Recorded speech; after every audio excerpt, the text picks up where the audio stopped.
I have a lot of info. Won't be able to cover all of it in here, but I will note that a lot of this comes from a book that Sean McGowan and I have been working on the Southern Presbyterians. So that will be out at some point. Apparently, I told John that we were going to present something about it here, and I don't have a cover art or anything to release to you at this point. But hey, this will give you a flavor of what the book's going to be like. Though I'm going to broaden this, it won't be just the Southerners. I'm talking about American Presbyterians in general. And I'm going to emphasize their work in education. So that's going to be kind of the general topic. But let me note this, is that in early America, the Presbyterians were mostly located in two places. They were located in the middle colonies, so that'd be especially New Jersey and Pennsylvania, but also you could say Maryland, Delaware, New York. But they were also located in the back country of the Carolinas. Then their presence started to grow in the Virginia colony. Presbyterians did not exist much in New England, and the reason is that was congregational territory. The Puritans, the Presbyterians and Congregationalists are very similar theologically, and actually this caused some trouble later on because they started working together in the Northeast, and it led to this thing in the Presbyterian Church called the Plan of Union in 1801, and that's actually really significantly behind the Presbyterian Church split, the old school, new school split in 1837 and 38. Which was the new school was heavily influenced by New England Congregationalism, but that's I can't get into all the details of that right now. But just note that the Presbyterians were not mostly located in New England, but in the middle and southern colonies. They were able to establish the first presbytery in 1706, and Sean reminded me earlier I should explain what a presbytery is. It's basically a regional body of ministers and churches, and so they have stated meetings, regular meetings for business to license or ordain new ministers and to take care of businesses with the churches, overseeing things. And so it's basically churches working together. The Congregationalists did this to some extent. Baptists still do things like, you have the Southern Baptist Convention. It's a little looser than a presbytery. But anyway, without getting all the details there, they were able to establish the first presbytery in 1706. That's pretty early, the work of Francis McKemey. But the Presbyterians were never the most dominant group in any one American colony or state. They weren't. They were always playing second fiddle, usually to the Anglicans. Anglicans controlled a lot of the states, had established churches. So, rather than seeking an established state church, like what the Anglicans had in the South or the Congregationalists in New England, the Presbyterians sought religious freedom and eventually supported a broadly Christian society. And my opinion on this is that they basically made the best of the situation. Yeah, the Presbyterians back in Scotland, where many of them were coming from, to the States had an established Presbyterian church. That wasn't really feasible in the United States, though some Presbyterians wanted it. And so they worked more towards a broadly Christian society, or sometimes through a general establishment like Patrick Henry's proposal, which failed in Virginia, or sometimes they started to favor disestablishment, working with Baptists and the like. But Sean will probably get into some of that more. But there's no question that Presbyterians significantly influenced American civil government. They were large supporters of the American War for Independence, which I'll maybe come back to towards the end. They made up numerous state governors, state and federal legislators, and judges. Several U.S. presidents were Presbyterian. Think of men like Andrew Jackson, James Buchanan, Grover Cleveland, who was taught the Shorter Catechism growing up. He memorized the whole thing, he said. Which is great. Woodrow Wilson, though we don't like to claim him. And then James K. Polk was also raised Presbyterian, though I believe he joined the Methodist Church later on. So you had a lot of Presbyterian presidents. But Presbyterians exercised their greatest influence on America through their work in education. Part of this is they demanded an educated clergy. And that clergy became highly influential in early America. Beyond that, Presbyterian educators and educational institutions produced both ecclesiastical but also civil leaders in America. So their emphasis on education, I think, kind of bled into all spheres. It wasn't just for the ministry and their pastors, but they just were high on education. In fact, Presbyterians produced statesmen, I think you could say. They produced statesmen because they trained them in their academies and colleges. And, the Baptists and Methodists were a little bit different on this in that they produced the vast majority of the converts, right, in the Great Awakening. And you had lots of people converting to Christ, or maybe they had Christian background, but they started going to church, and you had revivalism and mass conversion. And really the Methodists and Baptists were the greatest force behind this. Their numbers just grew in large numbers in the 1800s. Presbyterians were involved some of this. They had their evangelists, Samuel Davies in Virginia, and you had other men like that, Gilbert Tennant. That gets into some of the Old Side, New Side division, which was in the mid-1700s.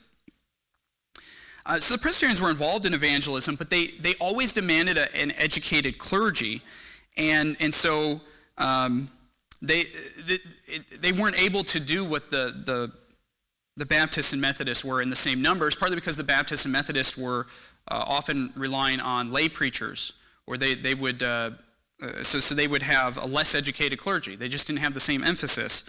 But I do think these two groups actually complemented one another, and I hope to explain this a little bit more as we go. So we're going to focus on the educational efforts of Presbyterians. Of the Presbyterian educational institutions in early America, the College of New Jersey, what's known today as Princeton University, was the most prominent. So the College of New Jersey, Princeton, sometimes it gets a little confusing because there's Princeton University, there's also Princeton Seminary, and I'm going to distinguish those because they're two separate institutions. But the College of New Jersey was highly influential in early America. It was founded in 1746, the fourth oldest American institution of higher education. And just listen to some of these notable alumni from the College of New Jersey. James Madison is a Presbyterian institution. James Madison, Aaron Burr Jr., Oliver Ellsworth, John C. Breckinridge, Woodrow Wilson. Again, we don't want to claim him, but he did go there. He was president of Princeton. After the death of William Tennant in 1746, and he was the founder of the log. Sometimes you hear the Log College in Pennsylvania, and that closed. But he was early on training ministers, Presbyterian ministers in Pennsylvania. So after his death and the closing of the Log College, churches in the middle and southern colonies, they were looking to the College of New Jersey to supply their ministers. So this became kind of the hub for training Presbyterians, particularly Presbyterian pastors. And they looked to the College of New Jersey rather than relying on Scotland, right? That's too far. You had men coming over from, the Scots and the Scots-Irish to America, but they wanted an institution in the United States, or at the time the colonies, and they also didn't want to send their students to Harvard or Yale, which were congregational institutions, but they were actually going Unitarian pretty early on. They were, denying the Trinity and embracing all sorts of heretical views. Here's the first 6 presidents of the College of New Jersey. Jonathan Dickinson, he was a Presbyterian minister, important in his own right. Aaron Burr Sr., Jonathan Edwards, right, the great congregational preacher. He was actually president for a short time of the College of New Jersey. And actually, I've got some quotes. I don't have him in here, but he was very close theologically to the Presbyterians. He said he embraced the Westminster standards, and I even have a quote I found where he said he was, he saw the benefits of Presbyterian polity, meaning like having presbyteries and the like. So again, a lot of overlap here theologically. Samuel Davies was the next president of the College of New Jersey, and then Samuel Finley, and then John Witherspoon, which we'll mention in a moment.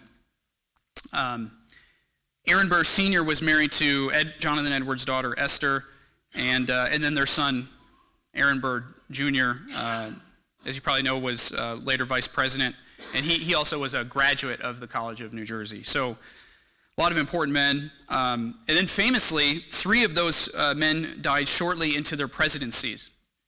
Dickinson, Edwards, and Davies. They all had really short presidencies. So, if you were offered the job, you might want to think twice about it. You don't want to die in 6 months. John Witherspoon came from Scotland. He's actually a Scot. He came over to serve as president of the College of New Jersey from 1768 to 1794. So he actually had a long tenure, and this was extremely important, his influence. He lectured on moral philosophy for 25 years. 469 students graduated under his presidency. Witherspoon's students, to show his influence, and these are not just Presbyterians he educated, but he was a Presbyterian minister, and this is a Presbyterian institution, the College of New Jersey. His students included 13 college presidents. Men would go on to be college presidents, 114 clergymen, 6 members of the Continental Congress, 23 senators, 24 members of the House of Representatives, 13 governors, and 3 Supreme Court justices. I've seen sometimes you get different counts, and I didn't feel like doing the count myself. It sounds like a lot of work. But that just shows the influence of John Witherspoon on America and the College of New Jersey on early America. We should note, however, that during Witherspoon's presidency, the school shifted from training ministers to educating men for public affairs. So there's kind of a change in their focus in the College of New Jersey. And this actually led the college to becoming insufficient for the task of training Presbyterian ministers in particular to deal with things like the threat of Unitarianism and also Taylorism, which I won't get into, but that was basically the radical New England theology that was causing problems in the Presbyterian Church. Deny original sin and things like that. Also, there was arguments that the Episcopalians were making that Presbyterian ministers were not ordained by bishops. Because they were not ordained by bishops, they were invalid ministers. So, look, the Presbyterians just wanted to counter these things. And so they needed to be educating their ministers. And I also note it wasn't just Witherspoon, his son-in-law, Samuel Stanhope Smith, who followed him as president of the college. They shifted the emphasis beyond theology to the sciences and the like. And so what ended up happening is they ended up establishing Princeton Theological Seminary in 1812. So they realized College of New Jersey is not cutting it for the ministry, so we need a separate seminary. And that was started by Archibald Alexander. The first professor was Archibald Alexander, and then they added Samuel Miller, and then a few years later Charles Hodge. And that was massively influential on Presbyterian Church, but also the church in general. Baptists were even getting educated there, which I'll mention in a moment. You had a man named Ashbel Green who had studied. He was a student of Witherspoon's, and he eventually became the 8th president of the College of New Jersey from 1812 to 1822, so he followed Samuel Stanhope Smith. And he had served as a chaplain from 1792 to 1800 to the U.S. Congress, so he was an important minister in his own right. But he helped found Princeton Theological Seminary in 1812. He was kind of behind it. And so let me mention a little bit more on Princeton since I'm talking about this. There was always, about this issue of high standards for the clergy, there was always pressure within Presbyterianism to lower their standards for ministers. And this continued. You see this in the 1700s, 1800s, and then I think some of them did cave on this. There's various Presbyterian denominations today. But the main reason was there was always a shortage of ministers for the work. There's so much evangelism to do. There's so much that could be done. And so there was pressure for the Presbyterians to lower their standards, educational standards for their ministers. And in fact, some say that the Presbyterians did not capitalize on the revivals. Sometimes you see that in some of the historical literature, is that they really didn't take advantage of things. But I don't think it's that simple. I think they had a choice before them, which was, are we going to lower our educational standards and then become basically similar to the Baptists and Methodists, in that we lower our standards but we can grow rapidly, or are we going to maintain our high standards and just maintain, we'll remain a little smaller? And that's the choice they made. They not only refused to lower standards, I think you could say that the Presbyterians actually doubled down on this by creating seminaries. The first seminary in America was Andover Seminary. It was 1807. That was actually Congregationalist. And that was created in response to the radical New Haven theology and Unitarianism in New England. So it's actually the conservative Calvinist Puritans, and there's some Presbyterians that were involved there, I believe. But so it's the first seminary, Andover in Massachusetts. But then you have Princeton, 1812, Princeton Seminary. You have Union Seminary in Virginia, which I might mention more on, 1812 as well. Maybe formally you could say 1820 or so. Columbia Seminary in South Carolina, 1828. That's where Thornwell ended up teaching later on. So they started to create all these seminaries. They actually doubled down. They said, we need an educated ministry, so how are we going to educate them? Well, it can't just be through individual ministers training. We need institutions training our pastors. And so that's what they were doing. They were creating seminaries. Now, of course, there were some downsides to seminaries, one of which is that the seminaries were the vehicle for introducing theological liberalism into the Presbyterian church.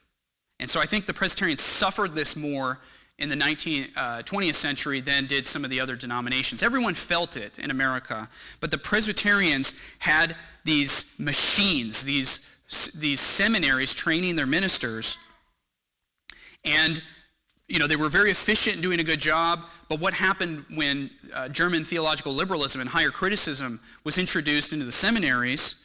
Men started getting PhDs from Germany and were studying over there, and at first it wasn't all bad, but it became a big problem. They started denying things like inerrancy of Scripture and the like, and so this basically contributed to the downfall of the main lines. The seminaries, which were such a blessing to the Presbyterian church in the 19th century, and you could also say became their downfall in the 20th. So there's always pluses and minuses of these kind of things. But educated clergy was also the result from the creation of seminaries. You could also say colleges. They were both educating the clergy. But even on the plus side of seminaries, even Baptists adopted this practice. So let me give the prime example here is several of the founders of the Southern Baptist Theological Seminary, right? But I guess you could say is that the main SBC seminary today, and others have copied it. Has been very influential in the Baptist world. To this day, Baptist pastors are getting seminary degrees, I think, more than ever. The founders of Southern Baptist Theological Seminary, two of them, James Pettigrew Boyce and Basil Manley Jr., both studied at Princeton Theological Seminary. They studied under Archibald Alexander and Samuel Miller and Charles Hodge. And then they went and took that model and formed the Southern Baptist Seminary, which started in South Carolina, but then moved to Kentucky, Louisville. So part of my point here is that the Presbyterians were not just influencing Presbyterians, but they were influencing all of Christianity in America, including the Baptists. So they were working together in that sense. Okay, back to the College of New Jersey. It really did serve as a training ground for the Presbyterian work in other parts of America. So they were going forth from the College of New Jersey to all these other places. Let me give some examples. Benjamin Rush, who was a physician and founding father, he was a graduate of the College of New Jersey, and he went and founded Dickinson College in 1783 in Carlisle, Pennsylvania. There's also Washington and Jefferson College in Pennsylvania. 1865 is when it had that name, but its origins were actually in the Washington and Canonsburg Academies, which were founded in the 1780s by 3 Presbyterian missionaries who had graduated from the College of New Jersey. So they were taking the College of New Jersey model and setting it up everywhere else. This is most significant in Virginia. Virginia was initially an Anglican colony, but Presbyterianism became a dominant religious force there, in part because its missionary efforts and its establishment of educational institutions. So you had Samuel Davies and guys like that preaching there. But you had the establishment of Liberty Hall Academy, which today is now known as Washington and Lee University. That was initially a Presbyterian school founded by the Hanover Presbytery. It was literally founded by the Presbytery. 1774, under the direction of a man named William Graham, who really should be far more known than he is. Neglected figure in Virginia. Graham he modeled Liberty Hall Academy after College of New Jersey, where he had studied. He studied under Witherspoon. He taught under his direction. He actually was a fellow student at College of New Jersey with Henry Lighthorse Harry Lee, which is he was governor of Virginia and father of Robert E. Lee. Graham taught natural philosophy and the classics in Greek and Latin at the Liberty Hall Academy. He insisted on the importance of classical literature as the proper foundation of a liberal education. So he took interest in a lot of things. He taught theology, but he was also teaching the science of government. He actually opposed the ratification of the U.S. Constitution. And he was also influential in disestablishing the church in Virginia. That's a whole complicated subject as to what happened there with the Hanover Presbytery, because Sean may get in this. Initially, they supported Patrick Henry's General Establishment Bill in Virginia, and then they flip-flopped and supported Madison and the Baptists for disestablishment. But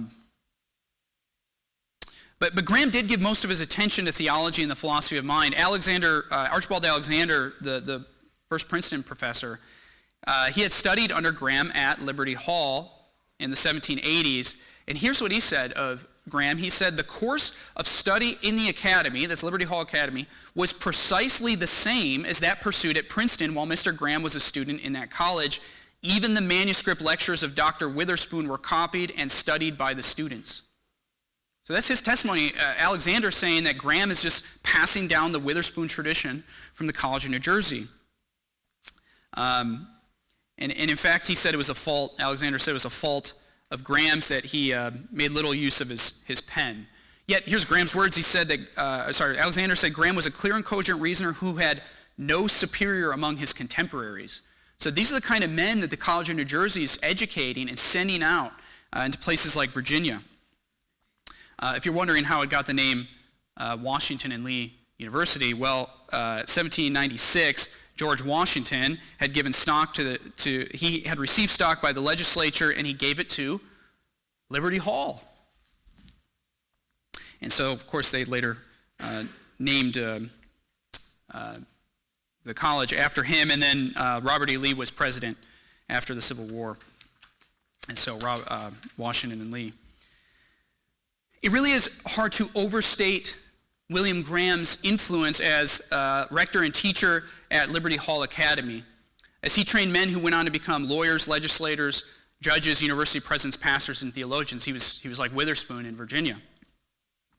Archibald Alexander, again, said, quote, the extent of the influence exerted by this one man over the literature and religion of Virginia cannot be calculated.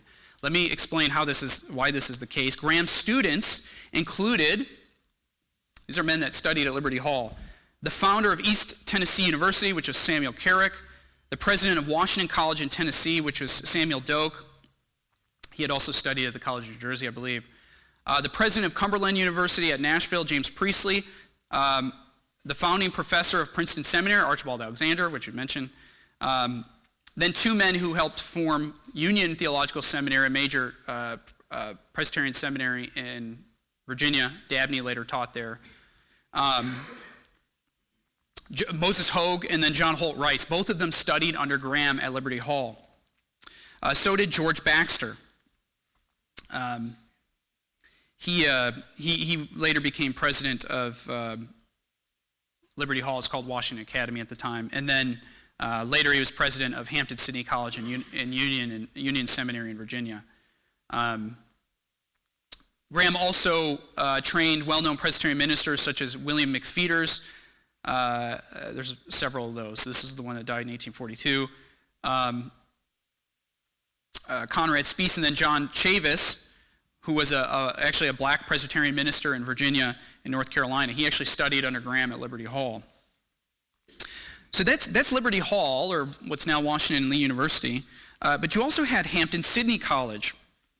And this is, they actually brought, the Hanover Presbytery also founded this college academy initially in Virginia, and they brought over Samuel Stanhope Smith, who was the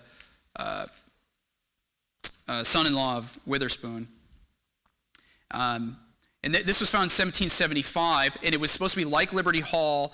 It was modeled after the College of New Jersey, but it was located to the east of the Blue Ridge Mountains, whereas Liberty Hall was to the west. So they wanted to cover Virginia between these two. So this Hampton-Sydney is still there to this day. Both Liberty Hall and Hampton-Sydney founded by the Hanover Presbytery. Listen to the Board of Trustees of Hampton-Sydney College. The first Board of Trustees included James Madison, Patrick Henry, and then also Presbyterian ministers John Todd and David Rice. And David Rice was influential in Kentucky, where he later went. While most institutions of the day were in service to the church, Hampton-Sydney College did have a different focus. They were focused on, it says they were founded for the purpose of preparing citizens for the service of the state. So they were educating statesmen. So this is kind of what happened with College of New Jersey and their focus, under Witherspoon at least. In fact, Hampton-Sydney College gains a very strong reputation. They educated men like William Henry Harrison, the 9th president of the U.S. I realize he died 31 days in, so nobody knows who he is. But he still went to Hampton-Sydney. Would have had a great career. Dabney Carr, who was the nephew of Thomas Jefferson, enrolled at the school at Hampton-Sydney on the advice of James Madison that he, quote, could hear of none preferable to the Academy in Prince Edward. So James Madison's recommending this Presbyterian institution. And then his nephew, Madison's own nephew, enrolled at the college. Robert Louis Dabney also attended Hampton-Sydney for a time. So this was educating men in Virginia. It was an elite college in Virginia. There was also a need for a seminary in Virginia, and so that's where you had William Graham's former student, Moses Hogue. He began teaching theology Moses Hogue began teaching theology at Hampton-Sydney College, and then they realized, well, we need a seminary, and so it was started by him, but then also John Holt Rice. So we just see the connection. You could draw like a tree, right? It's just like you have College of New Jersey. It just gets branched out into all of these institutions, both seminaries and colleges, and it all just started with one. The main work of College of New Jersey. I should know something funny about John Holt Rice is when he was in Virginia, he was working in. He was a publisher. He was a minister, but he published things, and he published the Virginia Evangelical and Literary magazine. And when the rationalist Thomas Cooper was brought to, or he was going to be brought to the University of Virginia, I believe as president, and Jefferson loved him, of course, and John Holt Rice was, attacking him incessantly in the papers and whatnot, and so they actually ran him out of town. So that's what the Presbyterians did back in the day. They'd run the heretics out of town. And Jefferson in his letters, he's got some scathing remarks. I didn't write them down here, but he had some scathing remarks for John Holt Rice and the Presbyterians. He thought they were a bunch of backwards guys, but whatever. He was wrong. Okay, so for the sake of time, I won't cover too much of the Carolinas and Georgia. I've talked about college in New Jersey, Virginia. I will note that you did have a lot of Presbyterianism in the Carolinas, both North and South Carolina. More so, well, yeah, both of them, some in Georgia. And you did have men coming down into the Carolinas, like Francis McKemey, the founder of the First Presbytery in the Americas, 1706. He went down to North Carolina. They were sending missionaries and the like. But you also had Presbyterians coming in just from Britain, Scots and Scots-Irish, settling the area. But Presbyterianism, it didn't thrive on the southern coast as much. It really grew among the Scots-Irish in the backcountry. That's a region that includes southwestern Pennsylvania, western Maryland, western Virginia, and then the Carolinas, Georgia, Kentucky, and Tennessee. That's really where the Scots-Irish were moving, and they were a rowdy bunch. They weren't always going to church, but they were, if you planted churches, they sometimes would come. They were ripe for ministry in the Presbyterian church. So you had a lot of, this is part of the problem with the minister shortage, is trying to get ministers to all these people. But let me mention this, is that even though Presbyterianism prospered mostly in the backcountry, the states of, or what were earlier colonies, of course, North Carolina, South Carolina, and Georgia, they still had Christian governments and institutions. So just in general, and I want to note this. One, I think it's interesting, but also to maybe focus on some Presbyterian influence here. North Carolina became a Protestant state with a large number of Presbyterians. Their 1776 Constitution prohibited Article 4, it says they prohibited, quote, the establishment of any one religious church or denomination. So they're prohibiting establishment, but they still required civil officers to be Orthodox Protestants. They forbade them, that is, civil officers, from denying the being of God or the truth of the Protestant religion. That was Article 32 of the Constitution. So you actually had to be a Protestant, according to the Constitution.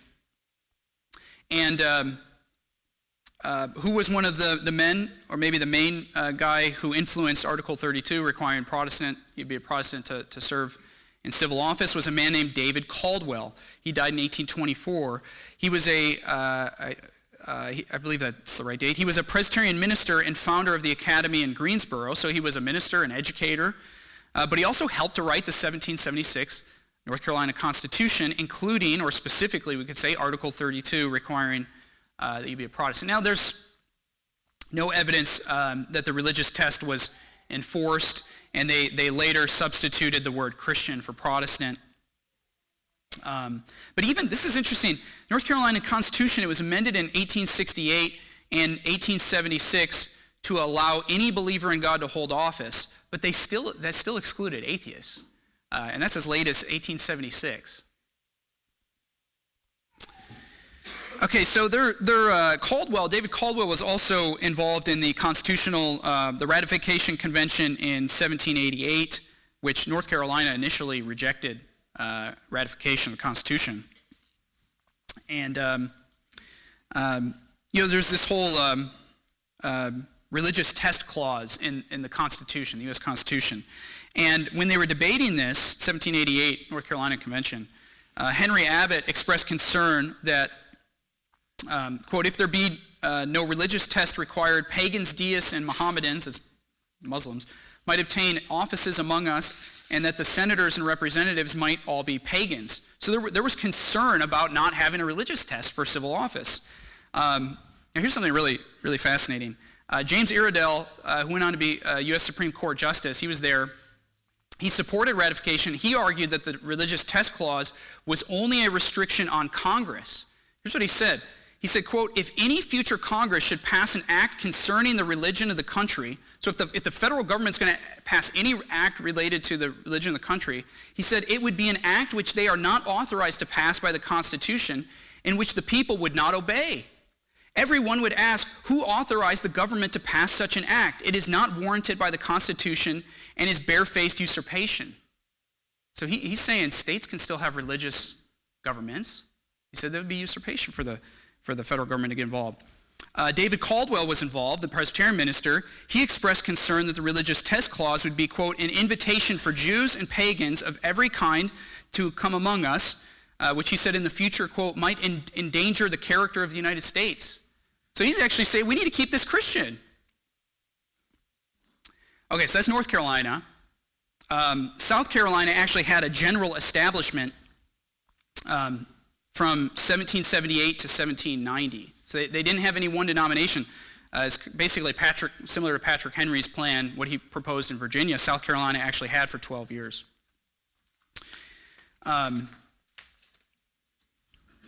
Okay, I'm going to have to skip ahead here. Let me say this.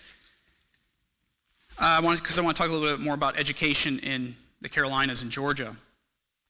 By 1861, there were 66 permanent colleges of the South. 66. 17 of which had been founded by Presbyterians, 11 by Baptists, and 9 by Methodists. So you still had work by Baptists and Methodists in education, but 17 by the Presbyterians. We've mentioned Washington Lee, Hampton-Sydney College. There was also Davidson College, Presbyterians founded in North Carolina. It's a private school.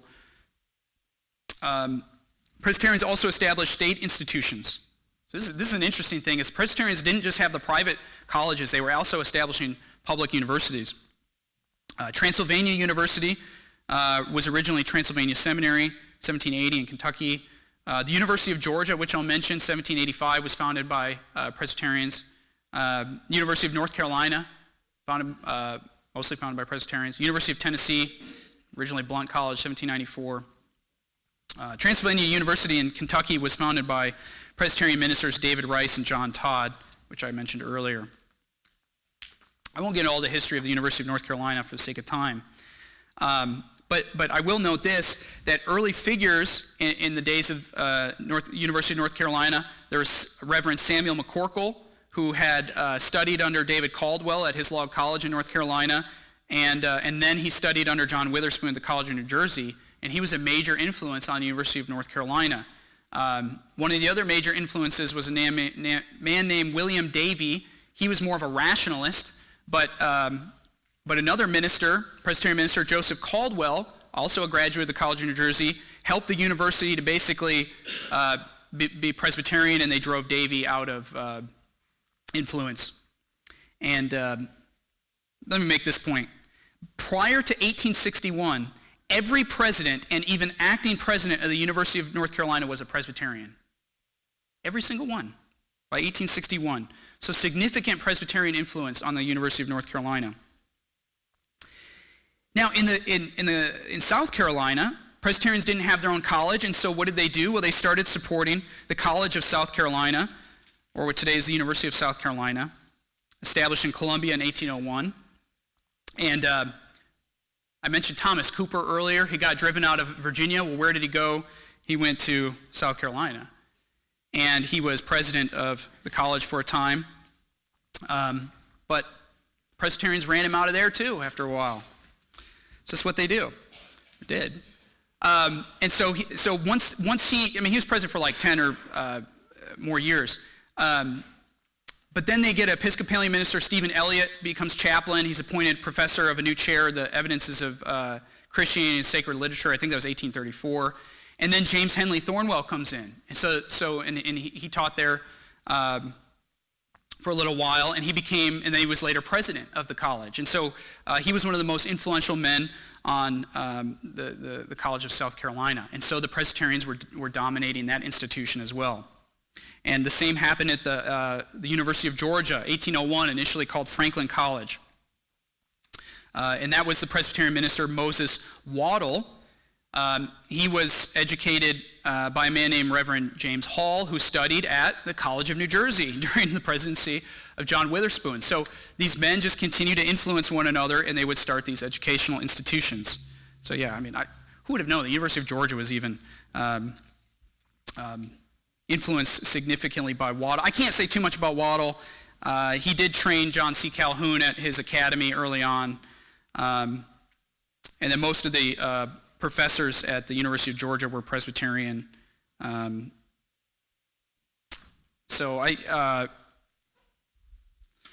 Okay. Got a few minutes left here. Okay, so that's a lot of, you can just see the Presbyterians were everywhere, right? I'm just giving a summary of all this. They had their hands in all the educational institutions in the middle colonies in the South, and they were highly influential. They also were influential behind the war for independence. So this will also bring us back to Witherspoon and the College of New Jersey. And so the Presbyterians were patriots. They were supporting the cause for independence. For the most part, there was some complexity, but still, people knew that the Presbyterians were big behind this. The Scots-Irish Presbyterians were so vocal and involved that many interpreted the war through the lens of what we often hear called a Presbyterian rebellion. Let me give some examples. One German, this Hessian captain, wrote in 1778, "Call this war by whatever name you may, only call it not an American rebellion. It is nothing more or less than a Scotch-Irish Presbyterian rebellion." It was said that King George III referred to the revolution as the Presbyterian War. And politician Horace Walpole told Parliament that, quote, "There is no use crying about it. Cousin America has run off with a Presbyterian parson, and that is the end of it." English official Ambrose Searle wrote to Lord Dartmouth, "When this war is over, there must be a great reform established, ecclesiastical as well as civil, for though it has not been much considered at home, Presbyterianism is really at the bottom of this whole conspiracy, has supplied it with vigor, and will never rest till something is decided upon it." So that just kind of summarizes. There were different views of the war amongst, not all the Presbyterians in America supported the cause. But to close, let me note this, is that John Witherspoon was one of the most well-known Presbyterian patriots, right? He's the president of the College of New Jersey. In fact, so prominent was the college that the enemies of independence labeled the College of New Jersey the Seminary of Sedition. So you can see its influence. Not only were they educating people, but they were educating patriots. Of all the students that were enrolled at the College of New Jersey from 1769 to 1783, only 5 were open loyalists, while the students supported independence were, quote, almost as long as the roll of graduates, it is said. Witherspoon was the only Presbyterian clergyman to sign the Declaration of Independence. I believe he was the only active clergyman to sign it. There were 11 Presbyterian laymen that also signed their names to the Declaration of Independence. And then to close here, the Presbyterians also had a strong relationship with George Washington, many serving in his army, and Washington actually maintained relationships with the Presbyterians through education. And so this is one thing we see, is that people were happy to work with the Presbyterians because of their educational efforts. And in their educational efforts, Washington made financial contributions to 3 Presbyterian institutions after the war.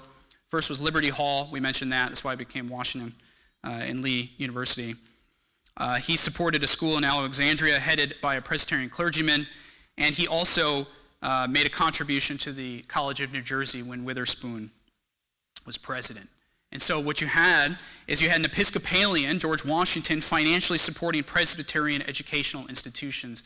But I would argue that this was fitting because the Presbyterian colleges were a blessing to all Americans. And I think George Washington knew that.